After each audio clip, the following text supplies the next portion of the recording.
I am Nasi Kalamata, a Maltese theatre and film actor living in San Juan, Malta. Up till 2019, I kept myself busy writing farces for the theatre in the commedia dell'arte style. In the last 12 years, I regularly played the traditional character of Pantalone. In my younger days, I had a recording of a talk by a psychiatrist comedian who spoke of mental hygiene, or the art of adjusting to your circumstances. COVID restrictions are like playing the desert island game. Robinson Crusoe was always my hero. When locked down, we can all learn a lot on how to adjust. When we all go back to the pre-COVID style of life, I will just have to do more and sleep less. When there is a will, there is a way. I discovered that at my mature age, I have so many lovely memories to cherish, which I had ignored prior to COVID, because I was always too busy. Now, I am phoning my siblings and close friends quite often and reminiscing about our happy experiences. Prior to COVID, I tended to take my family and friends for granted. Now I have learned that there is nothing better than sharing an old anecdote with one of my dear ones.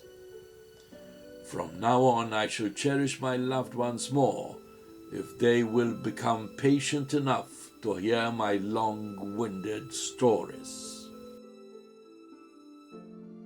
I'm John McNamara, officially, known to my friends as Sean.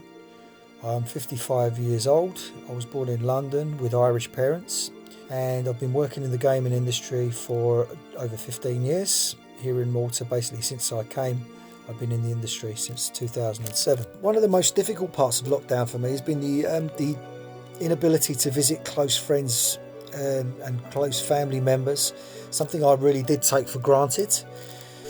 Going to meet a few friends for a pint in a bar, going to the office to meet colleagues, things like that. I value now more. Video contact with family and work colleagues has also helped. I found that really helped to keep in touch with work colleagues and reconnect with normality, I suppose.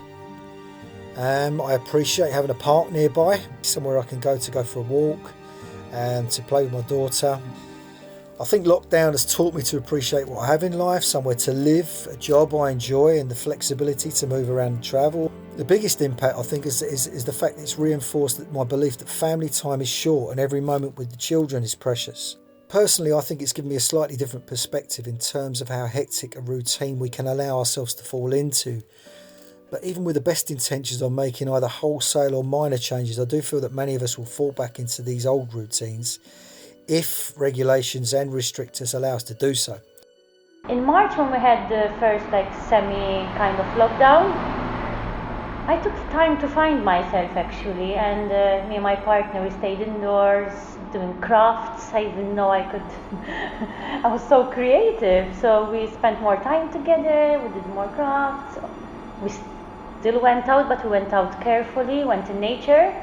My life, I can't say has changed drastically since COVID, because I'm not a person that goes out much or socializes much, so the only effect is that I'm not free to see my family as freely as I can, or my friends. It's always masks and this and be careful, so that psychologically you feel trapped, even with the mask. For me, it has affected me in that way, the mask, that sometimes I feel I can't breathe. Sometimes people are scared of, touching you. The human touch, it's disappearing. For us it was bad and we're very robotic. So now it's just, you can't hug or show emotions. People are more on the computer. So that's the scary part, that we are becoming even more robotic. For me, I feel yes, that it's a second chance. This COVID, people have to, slow down and think, that life, we shouldn't take it for granted, appreciate more our loved ones, take care of our health and cleanliness. So I hope people realize this, and move forward in life, that's the only thing we can learn, basically.